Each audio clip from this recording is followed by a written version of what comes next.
তোমরা যদি এই ওষুধটা দাও তাহলে কিন্তু একদমই ঝরবে না। 1 চামচ সর্ষের তেল, 1 চামচ হলুদ, এটাই আমাদের কিন্তু ফার্স্ট ডালিম। ওহ কি দারুণ লাগতেছে।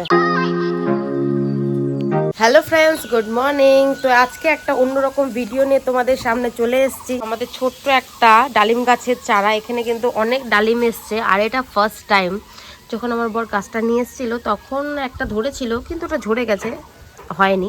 এবার কিন্তু প্রচুর পরিমাণে ডালিম এসছে, আর দেখো ঝরে ঝরে পড়ে যাচ্ছে। তো এই ডালিমগুলা যাতে গাছের মধ্যে ধরে থাকে তার একটা উপায় কি, তো তার জন্য আমি একটা ওষুধ গাছে দেব, তোমাদের সাথে শেয়ার করব। তোমরা যদি এই ওষুধটা দাও তাহলে কিন্তু একদমই ঝরবে না। লাগবে আমার হলুদ, লাগবে ডেটল, আর লাগবে সর্ষের তেল। 1 চামচ সর্ষের তেল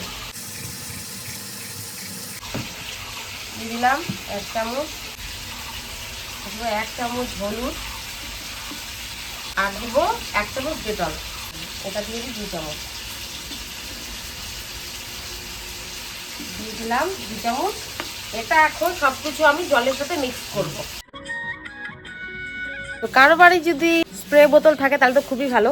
তো যেহেতু আমাদের স্প্রে বোতল নাই, তো আমি একটা বোতল নিচ্ছি, আর বোতলের যে মুখটা এটা সুন্দর করে ফুটো করে নিয়েছি।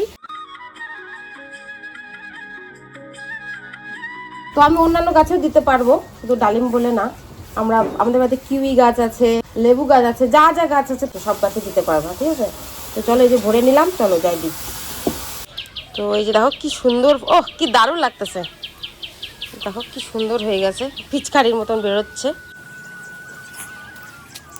এইভাবে গাছের যত্ন নিতে পারলে সুন্দর করে আনাচে কানাচে যেখানে আছে ফল, এগুলোতে তো ফল বেরোতেও পারে, যেহেতু পুরনো ডালে যে দেখো কোনা কাঞ্চি অনেক জায়গায় ফল বেরিয়েছে, সব জায়গায় দিতে হবে। তো এটাই কিন্তু পুরনো ডাল ছিল, সেই জন্য এই ডালেই বেরিয়েছে আগে।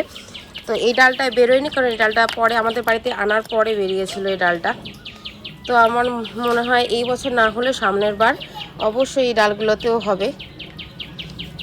সুন্দর করে কোনো যেন ডাল বাকি না পড়ে, সব জায়গায় একেবারে সুন্দর করে দিয়ে দিই, কোনো ফল যেন বাদ না পড়ে। আর যা ঝরে গেছে, আর যেন কোনো এসে ঝরে না যায়। তোমাদেরকে আমি দেখাচ্ছি আমাদের ফার্স্ট ডালিম, মানে যেটা সর্বপ্রথমে হয়েছিল। এই যে দেখো, এই ডালিমের কিন্তু গোড়ার মধ্যে পোকা লেগেছে, দিয়ে দিলাম। এটাই আমাদের কিন্তু ফার্স্ট ডালিম। এরপরে আরো নেক্সটে আরো অনেক ডালিম হয়েছে, অনেক ডালিম ধরেছে, কিন্তু দেখো প্রত্যেকটারই গোড়ায় সাদা সাদা একটা কেমন যেন পোকা ধরার মতন হয়েছে। তো এগুলো দিয়ে দিলে পরে আর হবে না। চলো আর কিছু জায়গা বাকি আছে, ফটাফট সব জায়গায় দিয়ে দিই।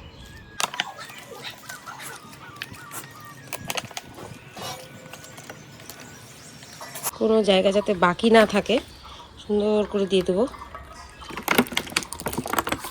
এরপর তোমাদেরকে আমি রেজাল্ট দেখাবো যে আমার কত সুন্দর ডালিমগুলা টিকলো।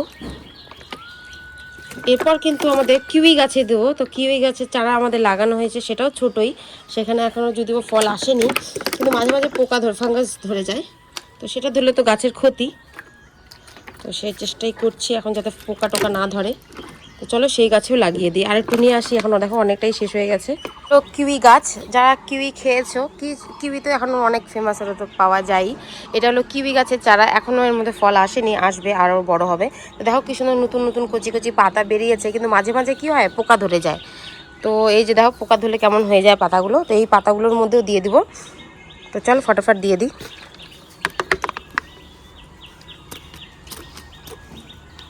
সুন্দর করে যাতে আমার একটা পাতাও বাদ না থাকে, সুন্দর করে প্রত্যেকটা ডালে ভালো করে দিয়ে দেবো। তো চলো আমি ফটাফট তাহলে এই গাছগুলোতে দিয়ে দিই।